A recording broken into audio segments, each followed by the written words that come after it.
ಬಿಹಾರ ಚುನಾವಣೆಯ ಬಗ್ಗೆ ಎನ್ಡಿಎ ಒಂದು ಗೆಲುವಿನ ವಿಚಾರದ ಬಗ್ಗೆ ಸಾರಿಗೆ ಸಚಿವ ರಾಮಲಿಂಗಾರೆಡ್ಡಿ ಮಾತನಾಡಿದ್ದಾರೆ. ತುಮಕೂರಿನ ಮಧುಗಿರಿಯಲ್ಲಿ ಒಂದು ಹೇಳಿಕೆಯನ್ನು ಕೊಟ್ಟಿರುವಂಥದ್ದು ಮಾತನಾಡ್ತಾ ಇದ್ದಾರೆ. ಅವರು ಏನು ಬಿಹಾರದಲ್ಲಿ ಚುನಾವಣೆ ಆಗಿದೆ, ಅಲ್ಲಿ ಎನ್ಡಿಎಗೆ ಗೆಲುವಾಗಿದೆ, ಅದು ಹೆಂಗೆ ಸಾಧ್ಯ ಪ್ರಶ್ನೆ ಮಾಡ್ತಾ ಇದ್ದಾರೆ.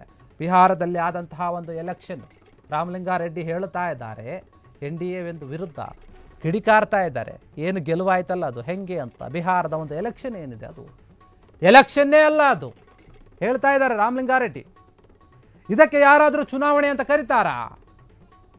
ಕರಿಯಲ್ಲ. ಆ ರೀತಿಯಾಗಿ ಆಗಿದೆ. ಇದು 47 ಲಕ್ಷ ಮತದಾರರನ್ನ ಮತಪಟ್ಟಿಯಿಂದ ತೆಗೆದುಹಾಕಲಾಗಿದೆ. ಅದರ ಜೊತೆಗೆ 18 ಲಕ್ಷ ಒಂದು ಜನರನ್ನು ಹೊಸದಾಗಿ ಸೇರಿಸಲಾಗಿದೆ. ಇದು ಸರಿನಾ? ಯಾಕೆ ಮಾಡಿದ್ರು? ನಾವು ಗ್ಯಾರಂಟಿಯನ್ನು ಘೋಷಿಸಿ ಸರ್ಕಾರ ಬಂದ ನಂತರ ಹಣವನ್ನು ಕೊಟ್ಟಿದ್ದೀವಿ. ಆದರೆ ಬಿಹಾರದಲ್ಲಿ ಏನು ಮಾಡಿದ್ದಾರೆ, ಮಹಿಳೆಯರ ಒಂದು ಖಾತೆಗೆ ಚುನಾವಣೆ ಆಗೋದಕ್ಕೂ ಮುಂಚೆನೇ 10,000 ಹಣ ಹಾಕಿದ್ದಾರೆ. ಯಾಕೆ ಇಂತಹ ಒಂದು ಅಕ್ರಮವನ್ನು ಯಾಕೆ ಯಾರು ಪ್ರಶ್ನೆ ಮಾಡ್ತಾ ಇಲ್ಲ? ಯಾಕೆ ದುಡ್ಡು ಹಾಕಿದ್ರು ಇವರು? ಚುನಾವಣಾ ಆಯೋಗ ಯಾರ ಕೈಲಿದೆ? ಇದ್ರ ಬಗ್ಗೆ ಯಾಕೆ ಯೋಚನೆ ಮಾಡ್ತಾ ಇಲ್ಲ, ಪ್ರಶ್ನೆ ಮಾಡ್ತಾ ಇಲ್ಲ, ತಲೆ ಕೆಡಿಸ್ಕೊಳ್ತಾ ಇಲ್ಲ, ತನಿಖೆ ಮಾಡ್ತಾ ಇಲ್ಲ? ಈ ದೇಶದಲ್ಲಿ ಪ್ರಜಾಪ್ರಭುತ್ವ ನಶಿಸಿ ಹೋಗ್ತಾ ಇದೆ. ಎಲ್ಲ ಒಂದು ಇಲಾಖೆಗಳು ಕೂಡ ಕೇಂದ್ರ ಸರ್ಕಾರದ ಕೈಲಿದೆ.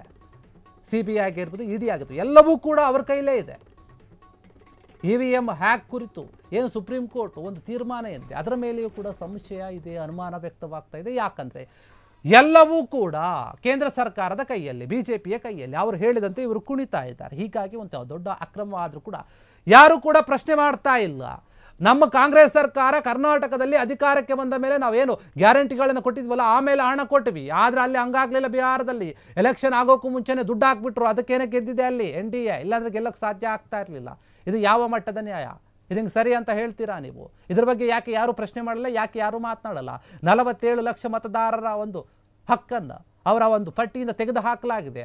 ಅದಕ್ಕೆ ಬದಲು 18 ಲಕ್ಷ ಜನರನ್ನು ಹೊಸದಾಗಿ ಸೇರಿಸಲಾಗಿದೆ. ಇದು ಸರಿನಾ ಅಂತ ರಾಮಲಿಂಗಾರೆಡ್ಡಿ ಪ್ರಶ್ನೆ ಮಾಡಿರುವಂಥದ್ದು.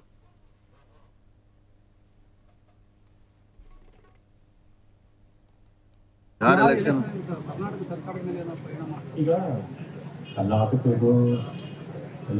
ಕರ್ನಾಟಕ ರಾಜಕಾರಣಕ್ಕೂ ಬಿಹಾರ ಎಲೆಕ್ಷನ್ಗೂ ಸಂಬಂಧ ಇಲ್ಲ. ಬಿಹಾರ ಎಲೆಕ್ಷನ್ ನಾನು ಎಲೆಕ್ಷನ್ ಅಂತಾನೆ ಇರೋಲ್ಲ. ಚುನಾವಣೆಗೆ ಮುಂಚೆ 47 ಲಕ್ಷ ಮತದಾರರನ್ನ ತೆಗೆದಾಕಿದ್ರು. ಎಷ್ಟು? 47 ಲಕ್ಷ ಮತದಾರರನ್ನ ತೆಗೆದಾಕಿದ್ರು, 18 ಲಕ್ಷ ಮತದಾರರನ್ನ ಸೇರಿಸಿದ್ರು. ಇದು ಚುನಾವಣೆನ ಇದು.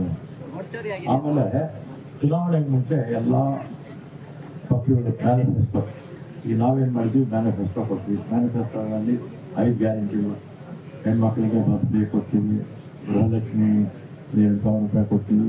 ನಾವು ಚುನಾವಣೆಗೆ ಮುಂಚೆ ಎಲ್ಲ ಪಕ್ಷಗಳು ಮ್ಯಾನಿಫೆಸ್ಟೋ ಕೊಟ್ಟಂಗೆ ನಾವು ಕೊಡ್ಬೇಕು. ಆದರೆ ಬಿಹಾರಲ್ಲಿ ಏನಾಯಿತು, ಚುನಾವಣೆಗೆ ಮುಂಚೆನೆ 10,000 ರೂಪಾಯಿ ಅಕೌಂಟ್ ಆಗಿದೆ. ಎಷ್ಟು? 1,25,00,000 ಮಹಿಳೆಯರ ಅಕೌಂಟಿಗೆ 10,000 ಅಕೌಂಟ್ ಹಾಕಿದೆ ಚುನಾವಣೆ ಮುಂಚೆ. ಎಲ್ಲನ ಕೇಳಿದ್ದೀರಾ ಈ ಪ್ರಪಂಚದಲ್ಲಿ ಚುನಾವಣೆ ಮುಂಚೆ ಅಕೌಂಟ್ ಹಾಕೋದು? ಇದನ್ನ ಕೇಳೋದೇ ಇಲ್ಲ. ಈಗ ಕರ್ನಾಟಕಕ್ಕೂ ಕರ್ನಾಟಕ ರಾಜಕಾರಣಕ್ಕೂ ಬಿಹಾರ ಎಲೆಕ್ಷನ್ಗೂ ಸಂಬಂಧ ಇಲ್ಲ. ಕ್ಷಣ ಕ್ಷಣದ ಸುದ್ದಿಗಳಿಗಾಗಿ ಫ್ರೀಡಂ ಟಿವಿ ಸಬ್ಸ್ಕ್ರೈಬ್ ಮಾಡಿ, ಲೈಕ್ ಮಾಡಿ ಹಾಗೂ ಫಾಲೋ ಮಾಡಿ. ಹೊಸ ಸುದ್ದಿಗಳ ನೋಟಿಫಿಕೇಶನ್ಗಾಗಿ ಬೆಲ್ ಐಕಾನ್ ಮೇಲೆ ಕ್ಲಿಕ್ ಮಾಡಿ.